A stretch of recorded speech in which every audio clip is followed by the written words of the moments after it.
तो आज मैं एक्सप्लेन करने वाला हूँ सेम नेम की मैंगा पर बेस्ड मूवी जिसका नाम है आई एम ए हीरो। तो कहानी की शुरुआत में हम हिडियो नामक एक आदमी को देखते हैं जो कि एक मैंगा आर्टिस्ट होता है और वो अपनी मांगा पर बहुत कड़ी मेहनत करता है, लेकिन उसकी मैंगा को कोई भी पब्लिशर नहीं मिलता। इसीलिए वो एक छोटी सी नौकरी करने लगता है और इस बात से उसकी गर्लफ्रेंड टेको को बहुत बुरा लगता है क्योंकि हिडियो की मैंगा को कोई भी पब्लिश नहीं कर रहा था। टेको अब हिडियो से फ्रस्ट्रेट हो चुकी थी क्योंकि वो उसी के अपार्टमेंट में रहता और खाता था, लेकिन अभी भी हिडियो पूरी मेहनत से अपनी मैंगा पर काम कर रहा था ताकि उसकी मैंगा पब्लिश हो सके और वो फाइनेंशियली स्ट्रॉन्ग हो जाए। इसके बाद वो अपनी गर्लफ्रेंड को खुश रख सके। पर एक दिन टेको हिडियो से इतनी ज्यादा परेशान हो जाती है कि वो उसे अपने घर से निकाल देती है। अब हिडियो के पास एक शॉटगन होती है जिसका उसके पास लाइसेंस भी था, इसीलिए हिडियो टेको से शॉटगन का लाइसेंस मांगता है क्योंकि अगर वो बिना लाइसेंस की शॉटगन लेकर बाहर गया तो पुलिस उसे पकड़ सकती थी। इसीलिए टेको उसे उसकी गन का लाइसेंस दे देती है और उसे यहाँ से भगा देती है। हिडियो भी यहाँ से चला जाता है। इसके बाद हमें न्यूज चैनल से पता चलता है कि शहर में एक ZQN नाम का वायरस फैल रहा है जिसके चलते लोग एक दूसरे को काट रहे हैं, जिससे वो वायरस बहुत तेजी से फैल रहा है। इसीलिए सरकार की तरफ से सभी लोगों को घर में सेफ रहने का सजेशन दिया जाता है। इधर हम हिडियो को देखते हैं जो अकेला ही पार्क में बैठा था क्योंकि उसके पास घर नहीं था, वो अब बेघर हो चुका था। अगले दिन हिडियो अपने ऑफिस जाता है जहाँ पर हम उसकी बाकी के कलीग्स को देखते हैं। इनमें 2 लड़के और एक लड़की थी और एक इनका बॉस था। यहाँ हमें ये भी पता चलता है कि इनके बॉस और इस लड़की का अफेयर चल रहा है, यानी कि इलू इलू। खैर अब ये सभी मैंगा को जल्दी से जल्दी खत्म करने के लिए यहीं पर रुक जाती है और यहीं पर हिडियो की आंख लग जाती है। लेकिन तभी उसे उसकी गर्लफ्रेंड टेको का कॉल आता है और वो कहती है कि मैंने तुम्हें गुस्से में कुछ ज्यादा ही कह दिया, तुम वापस आ जाओ। अब हिडियो को उसकी आवाज सुनकर ऐसा लग रहा था जैसे वो बीमार हो।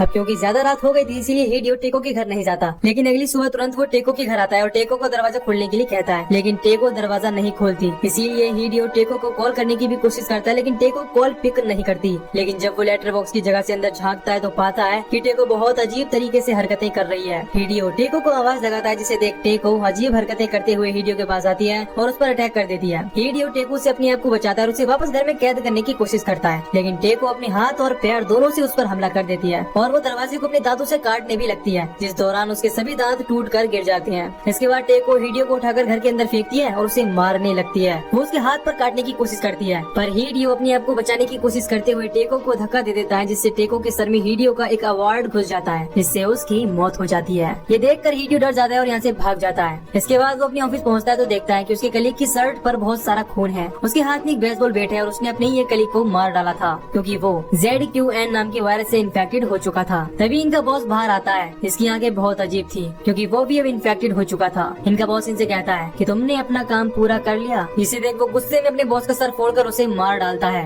हिडियो उससे पूछता है कि ये सब क्या हो रहा है। इस पर वो कहता है मुझे नहीं पता, शायद ये सब इन्फेक्टेड हो गए हैं और इन्होंने मुझे मारने की भी कोशिश की, इसीलिए मैंने इन्हें मार डाला और ये सिर्फ तभी मरते हैं जब इनके दिमाग पर अटैक किया जाए। वो ये भी बताता है कि ये जिसे भी बाइट करेंगे यानी कि काटेंगे वो आदमी भी इन्फेक्टेड हो जाएगा। तभी हिडियो अपने हाथ की तरफ देखता है, लेकिन क्योंकि टेको के दांत टूट चुके थे इसीलिए टेको उसे बाइट नहीं कर पाई थी, इसीलिए हिडियो बिल्कुल सेफ था। तभी हिडियो का कलीग वो भी ज़ॉम्बी बनने लगता है क्योंकि उसे भी बाइट कर लिया गया था, लेकिन क्योंकि वो भी अपनी कॉन्शियस में था इसीलिए खुद ही अपनी गर्दन काटकर अपने आप को मार डालता है क्योंकि वो ज़ॉम्बी नहीं बनना चाहता था जो बाद में और लोगों को मारकर उन्हें खाता और इन्फेक्ट करता। हिडियो ये सब देखकर डर जाता है और यहाँ से भागने की कोशिश करता है, लेकिन तभी उसकी एक और कलीग यहाँ आती है जो कि इन्फेक्टेड थी, जिसे देखकर हिडियो यहाँ से भाग जाता है और टाउन की तरफ दौड़ता है। वो देखता है कि शहर के ऊपर बहुत सारे मिलिट्री हेलीकॉप्टर्स और प्लेन्स उड़ रहे हैं। इसका मतलब पूरे शहर में इमरजेंसी अलर्ट हो चुका है। धीरे धीरे हिडियो आगे जाता है और देखता है कि सभी लोग एक एक करके वायरस की चपेट में आ रहे हैं और वो एक दूसरे को काट रहे हैं। ये सब देखकर हिडियो अपनी जान बचाने के लिए एक टैक्सी के पास जाता है और ड्राइवर को दरवाजा खोलने के लिए कहता है। तभी हिडियो के पास एक लड़की आती है, इसका नाम हिरोमी होता है और वो ज़ॉम्बी से बचकर भाग रही थी। तभी इनकी तरफ एक ज़ॉम्बी आने लगता है जिसे मारने के लिए हिडियो अपनी शॉटगन निकालता है, लेकिन उसके हाथ में गन नहीं थी, वो ये सिर्फ हेलुसिनेट कर रहा था। अब ये सब टैक्सी में बैठते हैं, लेकिन तभी एक और आदमी आकर इनके साथ बैठ जाता है और टैक्सी ड्राइवर इन्हें लेकर चल देता है। कुछ देर बाद जो आदमी इनके साथ बैठा था वो ज़ॉम्बी में बदलने लगता है क्योंकि उसे भी एक ज़ॉम्बी ने बाइट किया था।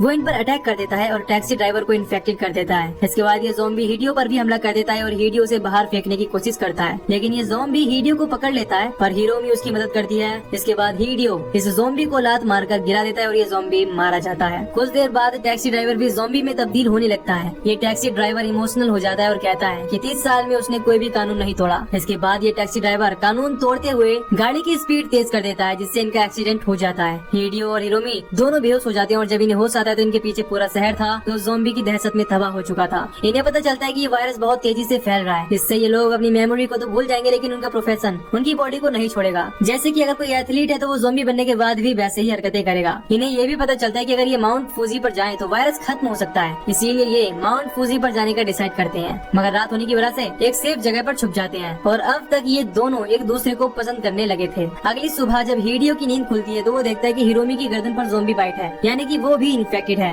ये देखकर वो डर जाता है और हिरोमी पर गन तान देता है। इसके बाद हिरोमी बताती है कि मुझे एक बच्चे ने काटा था। अब क्योंकि हिरोमी अब तक ज़ॉम्बी नहीं बनी थी इसलिए हिडियो उसे नहीं मारता। वो सोचता है कि अगर ये दोनों एक बार माउंट फूजी पर पहुंच गए तो शायद हिरोमी ठीक हो सकती है। अब इसके बाद ये दोनों माउंटेन की ओर बढ़ने लगती हैं और यहाँ अचानक हिरोमी हिडियो से कहती है कि तुम मुझे छोड़ दो, तुम यहाँ से अपना सफर अकेले ही तय करो। अब हिडियो को समझ नहीं आता कि हिरोमी ऐसा क्यों कह रही है, लेकिन तभी हिरोमी की एक आंख ज़ॉम्बी की तरह हो जाती है और वो ज़ॉम्बी बनने लगती है, जिसे देखकर हिडियो डर जाता है और यहाँ से भाग जाता है। आगे जाकर उसे रास्ते में एक आदमी मिलता है जिससे वो मदद लेने की कोशिश करता है, लेकिन वो आदमी खुद एक ज़ॉम्बी था। वो हिडियो पर अटैक करने की कोशिश करता है, लेकिन तभी हिरोमी आ जाती है और इस ज़ॉम्बी के हाथ पैर तोड़कर इसे मार डालती है। इसके बाद वो हिडियो की तरफ हाथ बढ़ाती है। ये सब देखकर हम समझ पाते हैं कि वो पूरी तरह से ज़ॉम्बी नहीं बनी है, वो एक हाफ ज़ॉम्बी है। खैर बहुत समय तक जैसे तैसे करके ये रूखा सूखा खाकर जंगलों में ही समय बिताने लगते हैं और अपना सफर जारी रखते हैं। एक दिन ये दोनों मेन रोड पर आते हैं जहाँ पर हिडियो को एक शॉपिंग कार्ट मिलता है जिसमें वो हिरोमी को बैठाकर आगे बढ़ने लगता है। तभी वो एक मॉल पर रुकता है और देखता है कि वहाँ की हालत भी खराब है और सब कुछ तबाह हो चुका है। यहाँ पर हिडियो नए नए कपड़े पहनता है। तभी यहाँ इसी शॉप का मालिक आ जाता है जो कि पूरी तरह से ज़ॉम्बी बन चुका था। वो कहता है तुम्हें क्या चाहिए। इसके बाद वो हिडियो पर हमला कर देता है, लेकिन तभी यहाँ पर सुगुमी नाम की एक लड़की आती है जो उस ज़ॉम्बी को मार देती है और हिडियो की जान बचा लेती है। सुगुमी यहाँ अकेली नहीं थी, बल्कि सुगुमी की तरह और भी लोग थे जो यहाँ इन ज़ॉम्बी से बचकर रह रहे थे मॉल के टेरेस पर, ताकि ज़ॉम्बीज इनके पास न आ सके। जैसे कि जब इन्हें खाने का सामान लाना होता था तो कुछ लोग बर्तन बजाकर ज़ॉम्बीज का ध्यान अपनी तरफ करते थे, जिसका फायदा उठाकर कुछ लोग निकलकर खाने का सामान ले आते थे। अब ये लोग हिडियो और हिरोमी को भी रहने के लिए यहाँ पर जगह दे देते हैं। यहाँ हम लूरा नाम के एक आदमी को भी देखते हैं जो इन सभी का लीडर था, और वो हिडियो की शॉर्ट गन देखकर थोड़ा सा शॉक होता है क्योंकि इस गन का मॉडल काफी अच्छा था और यूनिक था। अब रात को हिडियो और सुगुमी एक दूसरे से बातें करने लगते हैं, जिस दौरान सुगुमी हिडियो से पूछती है ये तुम हिरोमी से कब मिले। इस पर वो बताता है कि टाउन से भागते दौरान हमारी मुलाकात हुई थी और वो काफी बीमार थी, इसीलिए मैं उसे अपने साथ ले आया। अब दरअसल हिडियो ने इन्हें ये नहीं बताया होता कि हिरोमी एक हाफ ज़ॉम्बी है, बल्कि ये बताता है कि उसकी तबीयत खराब है। अब सुगुमी भी एक बात बताती है और कहती है कि मैं भी एक नर्स थी और मुझे एक पेशेंट को संभालना था। इसे संभालने में मैं नाकाम रही क्योंकि वो इन्फेक्टेड था और ज़ॉम्बी बन गया, इसीलिए मुझे अपनी जान बचाकर भागना पड़ा। अगले दिन इनका लीडर लूरा कहता है कि खाना खत्म हो रहा है तो इसीलिए हमें खाना लेकर आना होगा। अब यहाँ पर लूरा हिडियो से कहता है कि तुम अपनी गन मुझे दे दो क्योंकि यहाँ का कानून मैं हूँ और तुम्हें मेरी बात माननी ही होगी। हिडियो उसे अपनी शॉटगन देने से इनकार कर देता है। इस बात से लूरा और उसके साथियों को बहुत बुरा लगता है और वो हिरोमी को बाहर निकालते हैं और उसे मारने की धमकी देते हैं, पर क्योंकि हिरोमी हाफ ज़ॉम्बी थी इसीलिए वो अपनी ताकत का इस्तेमाल करके इनमें से एक आदमी को दूर फेंक देती है। इस दौरान उसकी आंखों से पट्टी उतर जाती है और सभी लोग पहचान जाते हैं कि ये एक ज़ॉम्बी है। हिडियो लूरा को धमकी देता है कि अगर तुमने हिरोमी को कुछ भी किया तो मैं तुम्हें शूट कर दूंगा, लेकिन लूरा फिर भी हिरोमी को वो से शूट करके मार डालता है। इसके बाद उसके आदमी हिडियो से उसकी गन भी छीन लेते हैं और उसे बहुत पीटते हैं। अब इसके बाद लूरा के जो साथी होते हैं वो लूरा को धमकी देते हैं और कहते हैं कि तुमने हिरोमी को क्यों मारा, तुम्हें हिरोमी को हमारे हवाले करना था। अब ये सुनकर हम समझ पाते हैं कि लूरा के साथी बहुत ज्यादा ठरकी थे। खैर इसके बाद लूरा के आदमी कहते हैं कि तुम कोई खास नहीं हो, यहाँ हम सब एक जैसे हैं, एक बराबर हैं। इधर हिडियो सुगुमी के पास जाता है जहाँ सुगुमी उसे बताती है कि हिरोमी अभी भी जिंदा है, उसकी धड़कनें चल रही हैं। अब यहाँ सुगुमी हिडियो से कहती है कि मैं हिरोमी का ख्याल रखूंगी। अब इसके बाद सभी लोग मिलकर खाना लेने के लिए जाते हैं और खाना इकट्ठा करने लगते हैं, लेकिन लूरा वो कंट्रोल रूम में जाता है क्योंकि वो अपने साथियों से अपनी बेइज्जती का बदला लेना चाहता था। वो दिखाना चाहता था कि यहाँ सिर्फ एक ही लीडर है और वो है वो खुद। यहाँ लूरा हॉल का साउंड ऑन कर देता है, जिस वजह से ज़ॉम्बी वो साउंड सुनकर यहाँ पहुँच जाते हैं और एक एक करके लूरा के सभी साथियों को मारने लगते हैं और हिडियो एक लॉकर में अपने आप को बंद कर लेता है। दूसरी तरफ जो एथलीट ज़ॉम्बी होता है वो दूर से दौड़कर आता है और एक हाई जंप लगाकर टेरेस पर पहुंच जाता है। इसके बाद वो सभी लोगों को मारने लगता है और उन्हें इन्फेक्टेड कर देता है,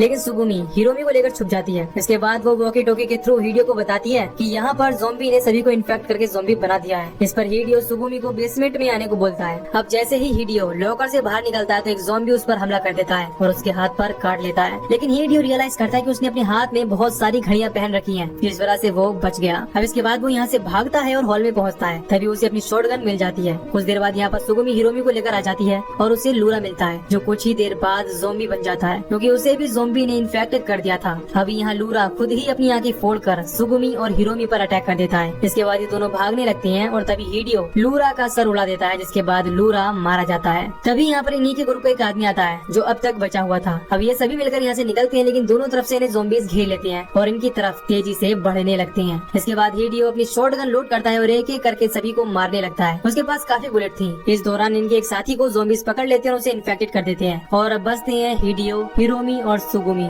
सभी ज़ॉम्बीज को मारने के बाद हिडियो के सामने एथलीट ज़ॉम्बी आता है। इस पर हिडियो कई बार गोली मारता है, लेकिन वो बार बार उठकर हिडियो पर अटैक करने की कोशिश करता है और फाइनली उसकी बुलेट खत्म हो जाती है। अब जैसे ही एथलीट ज़ॉम्बी की तरफ तेजी से दौड़ता है तो हिडियो अपनी शॉटगन से उसका सर फोड़कर उसे मार डालता है। इसके बाद बाद ये तीनों एक कार लेकर माउंटेन की ओर निकल जाती हैं ताकि ये जिंदा बच सके और ये मूवी यहीं पर खत्म हो जाती है। तो दोस्तों अगर आपको ये मूवी की एक्सप्लेनेशन पसंद आई हो तो वीडियो को लाइक और चैनल को सब्सक्राइब कर दीजिए ताकि मैं मिलूंगा आपसे न्यू वीडियो में। Till then take care, love you, bye bye.